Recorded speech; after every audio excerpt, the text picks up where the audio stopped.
Action! Bakit ganun? Ang lalaki kapag binigay niya ang lahat para sa pamilya niya, pagkain, damit, bahay, tapos kapag napaaral niya yung mga anak niya, sasabihin ng mga tao, "Apa, mahusay siyang ama."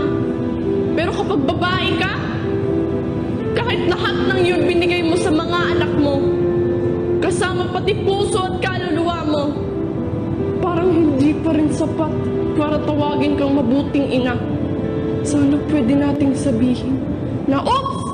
Tama na! Hanggang dyan na lang yung pagiging nanay ko!"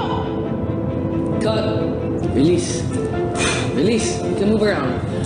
Oh, gusto mo maging artista? Opo. Ha? Apo. 20 sequences a day, kaya mong 20 emotions. Direk, wala pa akong hindi kakayanin basta pagtsatsagaan ko. Very good attitude. Jesus, I'm impressed. Sa attitude ng ganyan, Diyos ko magsasucceed ka sa buhay mo. You have to learn to loosen your body because in practically all that nakaganyan ka, it's so stiff. Pero yung mata mo, powerful.